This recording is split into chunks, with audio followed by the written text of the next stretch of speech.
the 13 principles of faith. Let's start from 0, right? By the way, in Hebrew, this is called 13 Ikarim Shel Emunah.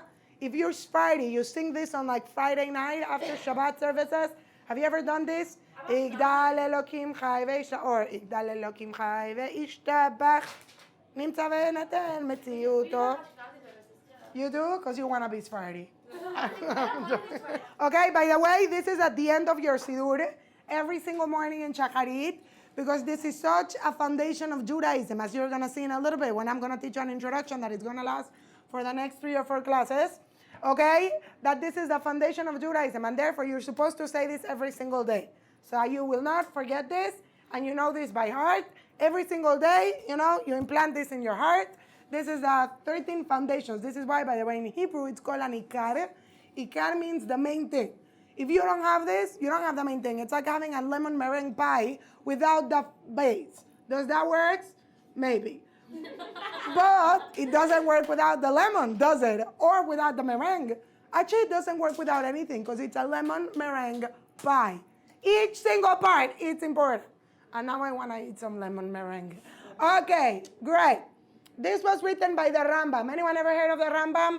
Rabbi Moshe ben Maimon. Don't get confused. There is the Rambam and there is the Ramban. Okay? It sounds the same because I am Spanish, but it's not. One of them is also known as Maimonides. Rabbi Moshe ben Maimon is this one.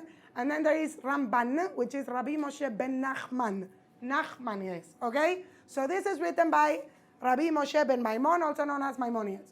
If you ever open up the Gemara, you're going to see that all of the big rabbis had like very famous names. There is these big rabbis who wrote the Gemara, the Mishnah, they're called Tanaim. These are the biggest rabbis, right? I don't know if you ever heard of them. You're going to see that in the Torah, in the Gemara, we practically have no Rabbi Moshe. It doesn't exist. Now everyone is called Moshe, but in the time of the Gemara, in the time of the temple, practically no one in the world was called Rabbi Moshe. Why was no one called Rabbi Moshe? Because people had so much respect for this name, because you couldn't live up to it, that no one ever was called Rabbi Moshe. And then came the Rambam. There is a famous pasuk in the Torah, from Moshe, or Moses, like you would call him, till Moses, there was no one like Moses. There is a pasuk like this. It's saying that there was no one ever like Moshe Rabbeinu. Our rabbis understand it as from Moses of Moshe Rabbeinu till Moses, from Rabbi Moshe ben Maimonides, there was no one like Moshe. There were the two people that most affected, if you want to call it that way, the Torah in like the highest ways you could ever imagine, were Moshe and Maimonides. It's as if when Maimonides, and you're going to see, he wrote the book, he did these things, he gave us these fundamentals of like, how do you learn Torah that affected the Torah forever. Actually, whatever is considered Jewish, Orthodox, whatever you want, it's according to his 13 principles of faith. It's not according of how long your skirt is or whatever you want. It's all dependent on this. Rabbi Maimonides, he affected the Torah so much. But, by the way, you're going to see from my class, his ideas were so crazy that during his lifetime, everyone wanted to kill him and said he was a Epicurus, a heretic, whatever you want. Because, you're going to see, but one of the principles of faith says God has no body. So now it is easier for us to understand this, but in the Torah it is written the hand of God, the back of God. So everyone was like, okay, God has no body, but he needs to have something. And Maimonides comes and says, no, what are you making up? This doesn't work. The Torah, our rabbis tell us that in his time, people would take his writings and burn it because they thought he was an Epicurus. How could you be teaching all of this stuff that for sure has nothing to do with the Torah? Until there was one famous rabbi called Rabbeinu Bechaye. He wrote a book called Sharei Teshuvah, The Gates of Repentance. And people say that this book was written in order to ask forgiveness from the Rambam. Because everyone realized that he was saying all of these crazy ideas, but really, everything is in the Torah. So, as you could see, there was no one that affected the Torah. From Moshe till Moshe, from Moshe Rabbeinu till Rambam, ever affected the Torah so much. And therefore, this is a fundamental. If you're Jewish and you don't know this, I don't know where you belong. You understand? You need to know this. This is a fundamental, not because I am teaching it, but probably this is one of the most important classes you'll hear. Also because I am teaching it. But you're going to see that this pretty much asks and answers every single question you've ever had about anything that's fundamental in Judaism. Right? Also, we know that Rambam wrote a very famous book called Yad Chazakah. Has anyone ever heard this book? Or Mishneh Torah. It deals with every single little thing about Judaism. By the way, if you're Sephardi, you follow something called the Shulchan Aruch. If you're Ashkenazi, you follow something called the Ramo on the Shulchan Aruch, or whatever it is. All of this is based on the Rambam. So pretty much everything that we have is based on the Rambam. Then if you're a woman and you want to do some diet, there is the diet of the Rambam. Okay, don't diet. So this is fundamentals. Again, so now just a few important ideas about this. All of these fundamentals of faith are based on the Torah and in your logic. Now, as you're going to see, this is principles that cannot be proven because we lack any understanding, any tools. But the only way you could prove this is through your brain. Being that it's through your brain, I'm going to teach you lots of logic, lots of philosophy, and then you're going to go like, okay, I don't get it. This is going to blow your mind. I have $20 in my pocket. You know this? So let me blow your mind, okay? There is a famous song. Was from like 50 Cent or something. But, right? So this is going to go, it's a lot, but you have to hear it. It responds to all of the questions. Great. We're going to go into it in a second. But now let's start. What are the 13 principles of faith? Let's start from zero. There is a famous Mishnah in Pirkei Avot that says the following, right? Kol Israel yesh lachem chelek leolam haba. Has anyone ever heard this? All of Israel has a portion in the world to come. And then it says, and these are the ones that don't have a portion. This is what it says. All of Israel has a portion in the world to come. No, we're not there yet. And these are the ones that don't have a portion. So our rabbis ask, wait, you're just saying all of Israel has a portion, and then you're saying these are the ones that don't have a portion. And the Torah explains, because all of Israel has a portion. Meaning if you behave like Israel, if you have that which makes you Israel, you have a portion in the world to come, but you might lose this and you might not have it. How do you lose the portion in the world to come? Right? And this is very important. So we know that we are made out of a body and a soul. Your soul wants to connect to God. If it searches for connection, for spirituality, for all of these things, then it's going to connect. If it doesn't, then it's not a punishment, it's just a consequence. If I never connected, if I never develop my soul, then obviously I'm not going to have a place in the world to come, because the world to come, it's only for the soul. It's not really for the body. Those of you that were with us last week, then you got principle number 13, where we spoke about this, right? So the Rambam says, on what is it dependent that you're going to be called Israel, right? This is a good question. How do you belong to a Jewish people? And he answers like this, quote, whoever keeps, follows, and believes on the 13 principles of faith, even if he does not keep all of the mitzvot, he might even be eating pig, and I mean, you'll be punished for that, but even if you eat pig, you still belong to a Jewish people and to a community of God. But, right, if you do not believe and do not follow the 13 principles of faith, even if you follow the 613 commandments, you do not belong to a Jewish people or the community of God. You're called a heretic, someone that uprooted the plants, and it's a mitzvah to hate you. Okay, this is what the Torah says.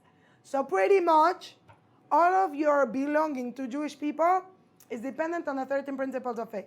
By the way, I'm not going to go through this yet, but if you ever see a lot of sects of Judaism, like Reform, Conservative, all of these things, what they did was that they negated some of these principles. Now, obviously, if you're born Jewish, you're still Jewish, whatever you want, right? But if I negate what makes me Jewish, or if I convert into something that is not really Judaism, then I'm not really called Jewish. What does it mean to be called Jewish at the end of the day in a practical sense? The following and the understanding and the believing of these 13 principles of faith. And you're going to see this. We're going to go into it in a few minutes. You're going to see that a lot of people do not believe in this because they don't think of it as being logic or they're too far away or whatever you want. But the Rambam says, you believe in this, you're part of the community of God. You don't believe, you're not part of the community of God. Now, this is not a punishment, this is a consequence. If I am opening a club and it's from 20 to 30 years old and you're 35, can you join? No. It's not because I have something personal against you, you're just 35. You understand? If I have Judaism and Judaism has these foundations and I don't do it, and you're going to see, again, I'm going to go into each one, these foundations are a must, then I might want to be Jewish, I might want to belong to a club, you know, but I am not part of it just because I don't have the conditions which makes me part of it. So now, the question is, why these 13 principles and not any other principle? By the way, this is the same question as with lots of things. You know, for example, we know we have 10 commandments, yes? The 10 commandments, everyone thinks, why are the 10 commandments the 10 commandments? Everyone thinks this because they're the 10 most important mitzvot of the Torah. This is not true.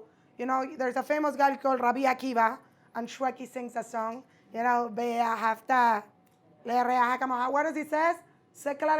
According to Rabbi Akiva, what's the most important mitzvah in the whole entire Torah? Loving your neighbor like yourself. Did that make it into a 10 commandments? No. So why are the 10 commandments the 10 commandments and no other commandments?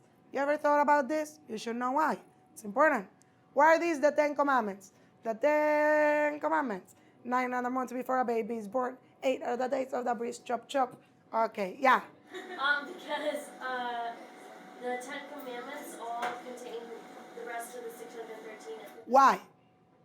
Because they all fit into different categories of the 10 commandments. And they're like kind of a foundational thing. That is true, right? But what do they all have in common? So Torah says all of the 10 commandments have one mitzvah in common. And the whole entire Torah, it's included in that one mitzvah, which is the mitzvah of emunah, right? You're created in the image of God, right? There's a God, first of all, right? You cannot steal because God, you cannot, there's, every single commandment talks about what it means to have emunah, what it means to believe and follow God. If at the end of the day I have emunah, and you're going to see this, do I keep the whole entire Torah or will I keep or whatever? Yes. By the way, lots of people say they have emunah and they don't really, right? So the 10 commandments all deal with the concept of God. This is why the first commandment says, I am the Lord your God. That's not a commandment. No, that is. Because the real commandment is believe in God, there is a God. Now, why do these 13 principles and nothing else? So the Torah tells us, and we're going to go into it, the 13 principles deal with the two main ideas of the whole entire Torah. Number one, who or what is God, okay? And number two, how do I relate to God, okay? This is the 13 principles of faith. They deal with these two ideas. Again, who or what is God, okay? And how do I relate to him? Can I have Judaism if I don't know who God is? Can I have Judaism if I don't know how to relate to God? Obviously not, because the whole purpose of life is to come into his world in order to have a relationship with God. But how can I relate to God if I don't even know God? And therefore, the Torah says, this is the fundamentals because they deal with the two ideas of which all of the Torah is about. I'll give you an example. There is this mashal, this metaphor. There were once these two poor people that were dying of starvation. So they didn't know what to do. They needed to get money quick. So they started thinking, what can we do in order to make money? So they decided, you know what we should do? Let's take someone, we dress him up as a king, and we go into a city and we say, long live the king, long live the king. What do people do when kings come into a city? They throw flowers, they throw jewelry, they throw money, right? So they said, what should we do? Listen to what should we do. We're going to take someone, we're going to dress him up as a king. You and I are going to be the entourage. We're going to go everywhere yelling, long live the king, long live the king. People are going to throw at us money. Great, we'll be rich. So what do? These two poor people? They take a donkey, you know, like the one from Shrek. They dress him up, and they put a crown on top of his head. They put him on a chair, and they go yelling all over the city. Long live the king! Long live the king! Right? Everyone is so excited. The king is coming through their cities. They start throwing at them money, coins, flowers, and other things, okay? A week later, the real king finds out what happens, and he sends a decree that everyone in the city is going to die. Why? Rebellion against the kingdom. They bowed down and gave all of this jewelry to an impostor. That wasn't a king. So everyone in the city starts crying out. They start yelling. They go to a king to beg for mercy, and they say, Mr. King, you should feel like so happy. You should take it as a compliment. Everything we did, we only did because we thought he was the king. Shouldn't you take it as a compliment? Imagine everything we did for this guy. It's only because we thought he was you. You know, you should really take this as like a good thing. The king starts yelling and says, that's exactly why I'm so angry. If they would have taken a normal animal, a normal person, and you think he's the king, I get it. You don't know how I look like. But the fact that they took a donkey and pretended the donkey was the king, and you confused me with a donkey, there's no greater insult and rebellion in the world than confusing a king with the donkey. Says the Torah, Oto davar, same thing. if you're serving a God, and this is very important what I'm going to tell you right now, and you have no idea which God you're serving, that's the biggest insult in the world. If you are having a relationship with someone and you don't know how they want you to have a relationship with them, that's the greatest insult in the world. Because the whole point of a relationship is I want to make you happy. But if I could care less about what makes you happy, then how am I having a relationship, right? And therefore, the 13 principles are get to know God so you could relate to God. By the way, this is a huge problem in Judaism nowadays. I always say we have people that are from, we have people that are not from. The people that are not from, you're doing kiruv, you're getting them close. The people that are from, they have no idea what they're doing. They have no idea what is it that, like, there's no joy, there's no happiness, there's no relationship, because they don't even know God. How can you love and fear a God that you do not know? You understand? There is a mitzvah in the Torah, says the Rambam, to love and fear God. But how can I love and fear a God that I do not even know? The greatest insult you could ever give to God is to replace him or to confuse him with someone that is not him. You understand? This is the greatest insult you could ever do to God. Now, there's a famous rabbi called Rav Shimshon Pinkus. He's like the Van Gogh of this generation, Beethoven, whatever. He was very big, but no one knew he was that big until he died. Then he became famous, like the Princess Diana, whatever you want. All of these books are published. Okay, I love Rav Shimshon Pinkus. So Rav Shimshon Pinkus asked a question, and he says, right, in what way, we know that in the Torah there is this like idea that every generation, it's like a monkey in consideration with the generation before. Like meaning there is this concept in Hebrew called Yeridat Adorot. Every generation, it's lower and lower and lower than the generation before. So Rav Shimshon Pinkus asked a question, and he says, by men, it is easy to understand how it's always a lower generation. None of the rabbis nowadays are like Rav Ovadia Yosef. Like none of the rabbis of Rav Ovadia Yosef time were like the Vilna Gaon. Like none of them were like the Rambam. None of them were like Moshe Rabbeinu. But in what way are the women in a lower generation? And have you ever noticed this? You guys are sitting here learning Torah. You know what women used to do 80 years ago? Laundry, by hand. No one knew any word of Torah. You understand this? Right?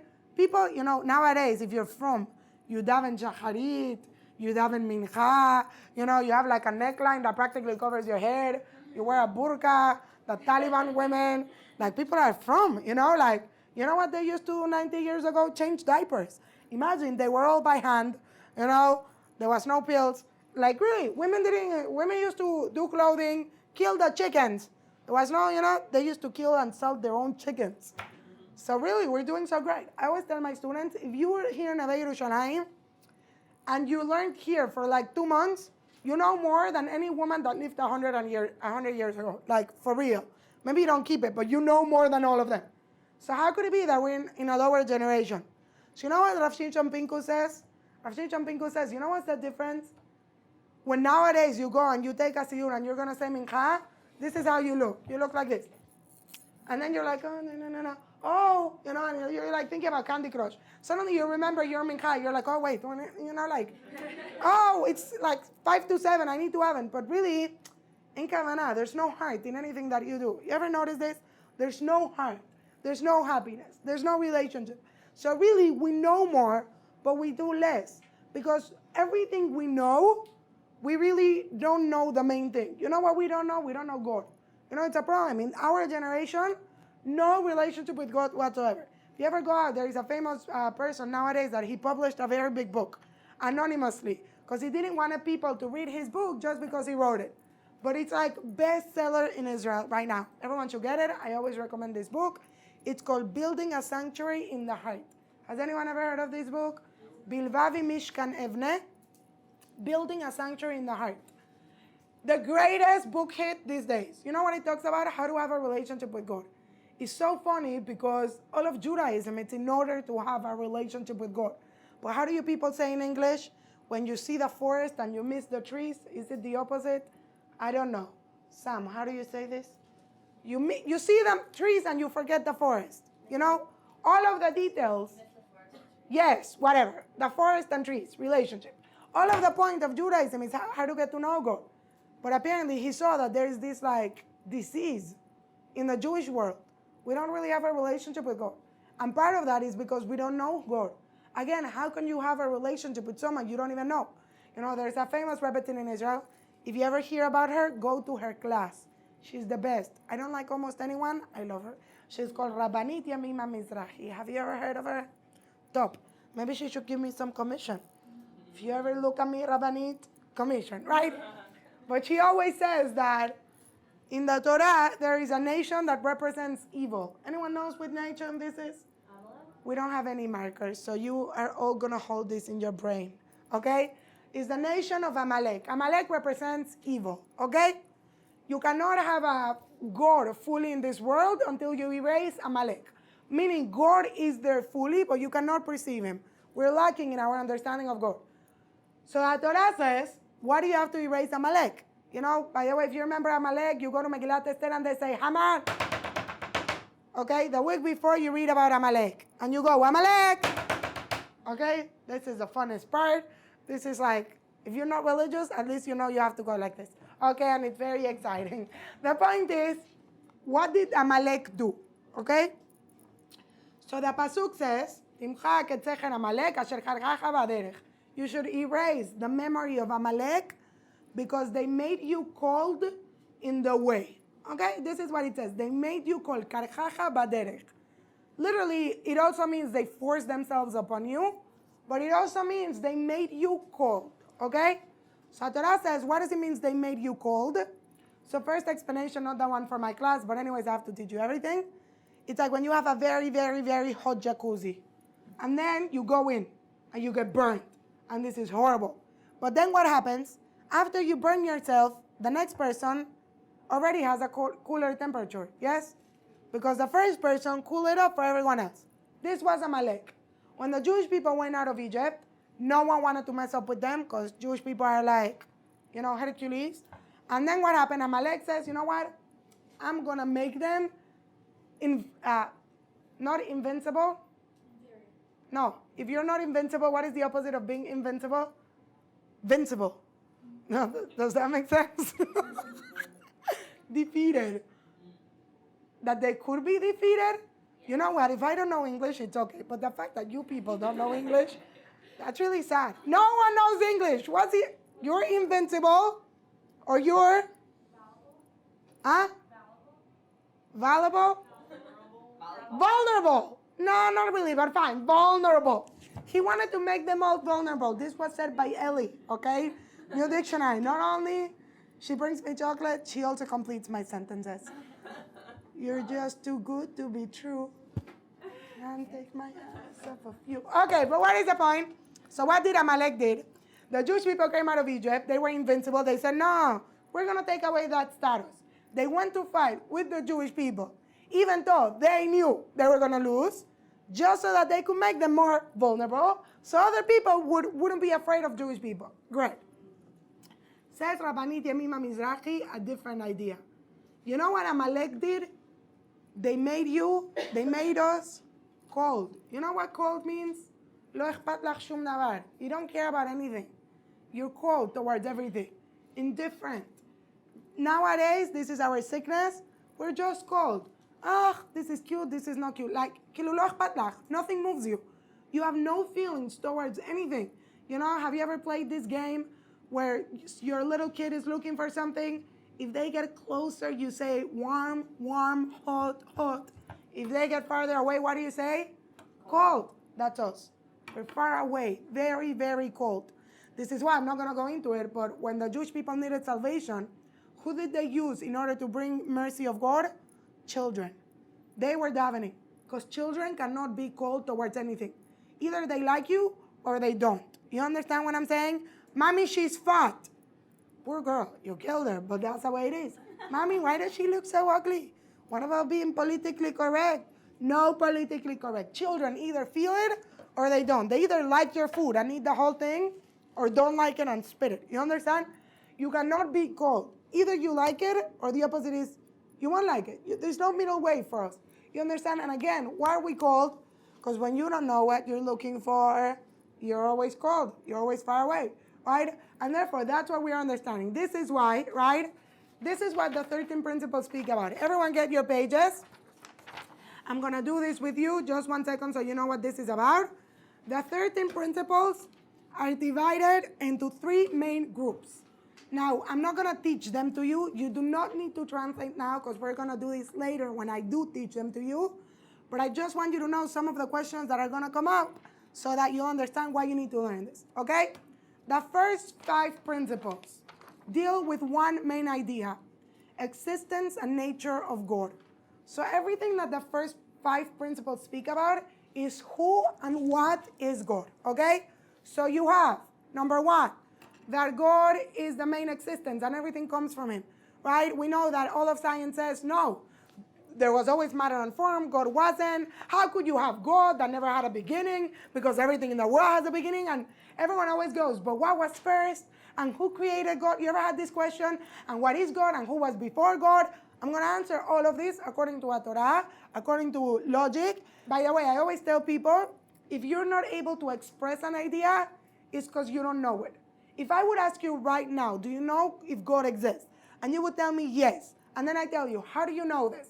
And you cannot answer this, you do not know this. You know, by the way, there is a famous Pirkei Avot, we're going to go into it later, that says, know what to answer to a heretic. You ever heard this? There's a famous Pirkei Avot. It says, know how to answer to a heretic. Apicorsus. Everyone knows what a heretic is? Someone that doesn't believe in God. You say heretic? Heretic. Thank you to my other half. Heretic. So now what happens? When I was like not so frum, and one time I read this Pirkei Avot, and I was like, I never met a missionary in my life. Like, why do I need to know how to answer to a heretic? You know, most of us will never meet, like, missionaries, you know. I'm not going to go out there to try to convert people. Like, we're cool. But you know what the Torah is saying? Deep. Know how to answer to the heretic in you. Do you ever have questions? All of us do. When life is hard, when things are not going your way, you're going to have questions. When someone else comes and they know what they're saying, even though they're making a mistake, but it sounds good, you're going to wonder everything you're saying. And if you don't really know it, you're going to go out. You know how much people we have that are grow up religious and then leave it or convert to other religions or whatever you want? How could it be? Because you don't really know it. You only know if you know something, if you're able to express it. If you're not able to express it, you do not know it. By the way, how do you get to know something? The Torah says your intellect needs to teach your soul. You ask a question out loud and you answer it out loud.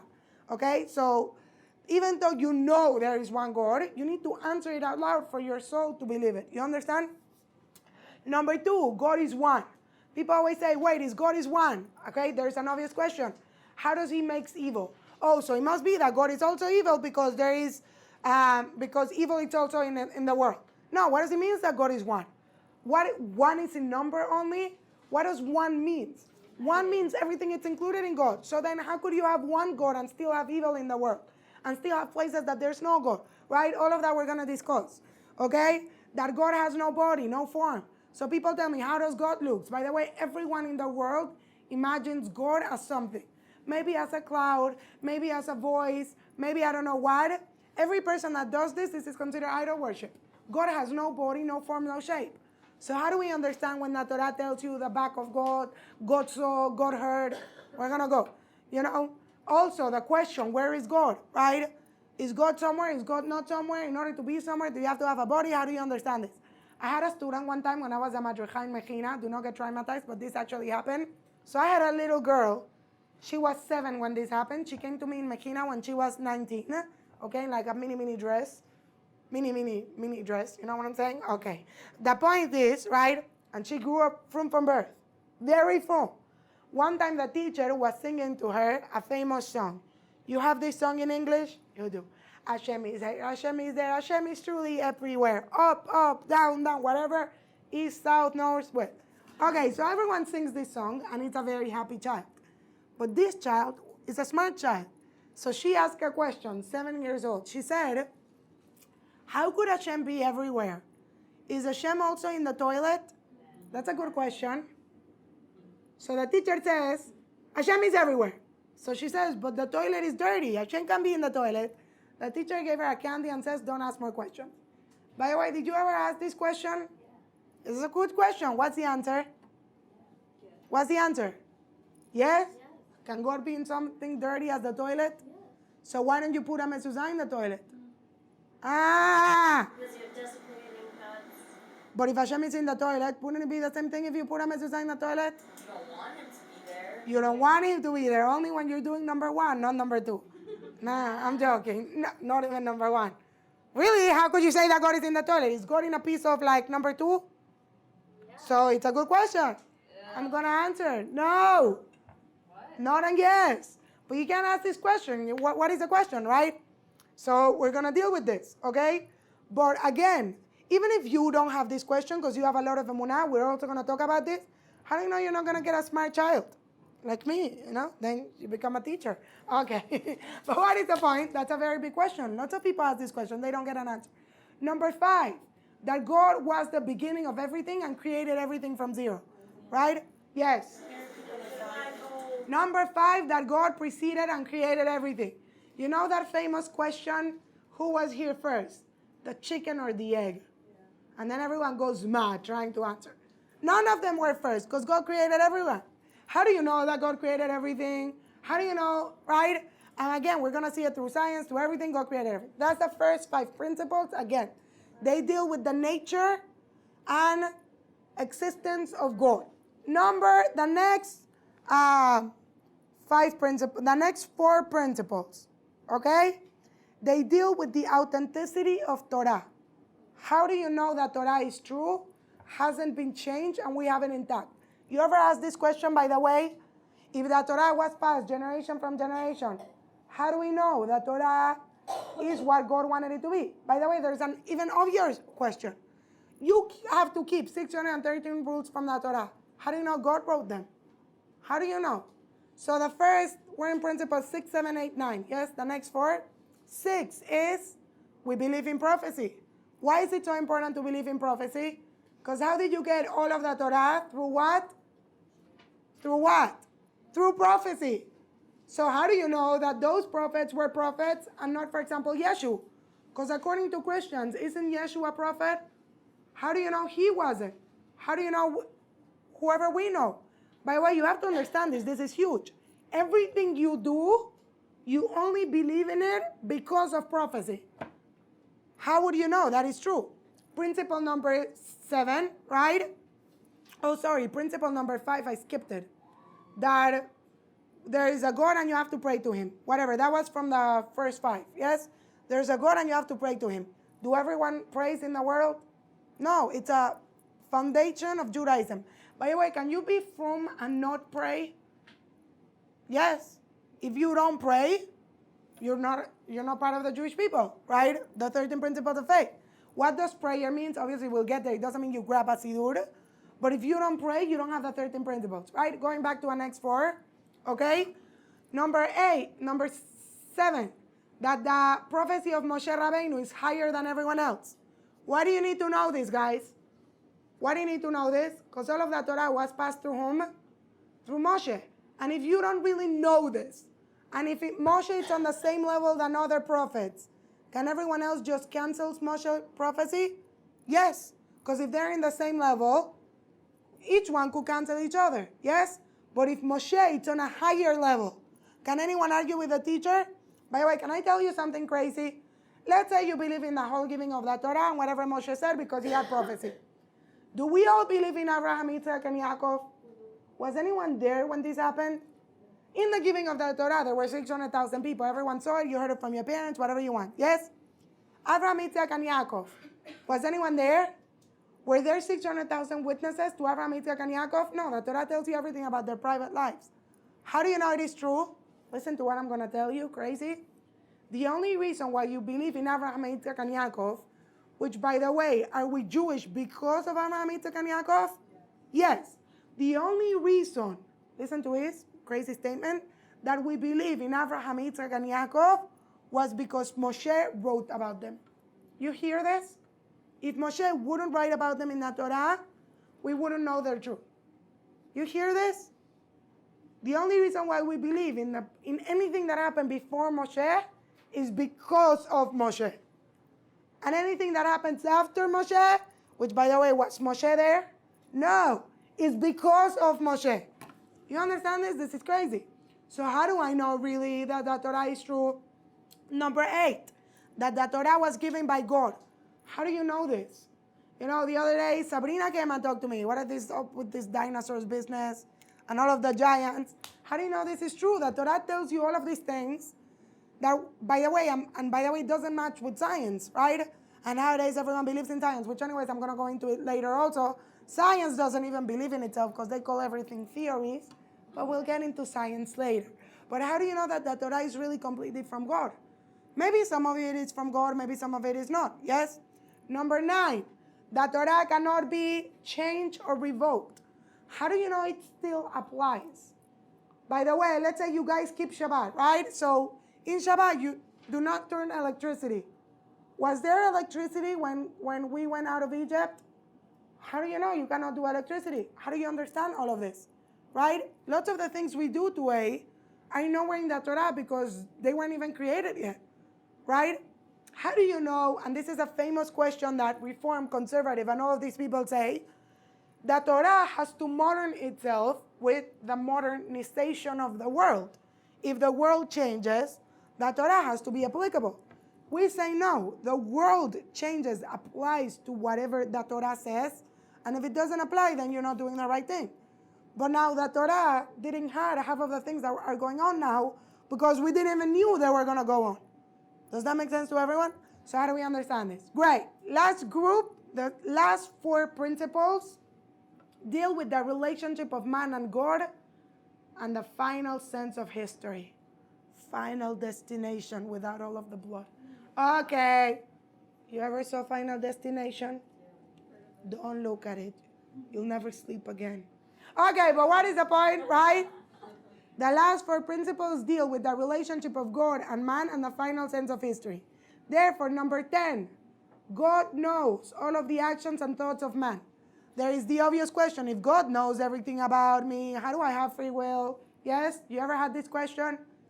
Okay, I'm going to answer it. Number 11, God punishes and rewards according to everything you do. Nothing goes unnoticed. You know, that means, you know, there's a Pirkei Avot that says, there's an eye that sees you and ears that listens to you, and all of your deeds are written on a book. An eye that sees you, even when no one looks, God still's watching. You know, if I was invisible, yes, God is. An ear that listens to you, even your inner thoughts. What do you mean God even knows my inner thoughts? Right? I didn't even say them. You're going to see that God rewards and punishes you for even your thoughts. We see this from the Torah. But now how could it be? They weren't even brought into actuality. Because that's part of the greatness of God, right? Number 12, Mashiach is coming. Does Reform and Conservative believe in this? No. Number 13, that there's going to be resurrection of the dead. Reform and Conservative believes in this? Actually, no one believes in this. This is why if you ever follow Christianity, what do Christians say? That Mashiach, if there is a Mashiach, already came, but he cannot do everything because the Jewish people don't accept Yeshua that died, and he died for our suffering, whatever you want, right? So all of this we're going to see. So great. Next time, Wednesday, we're going to use this. We call this the 13 principles of faith. What is faith? Right? Is faith going to church and say, I believe? Is that what emunah means? No. So we're going to go into what is emunah, what is knowledge, so that you understand when you're going to leave my class at the end of 5 months, you'll know everything. Okay, have a great life. We will see each other on Wednesday.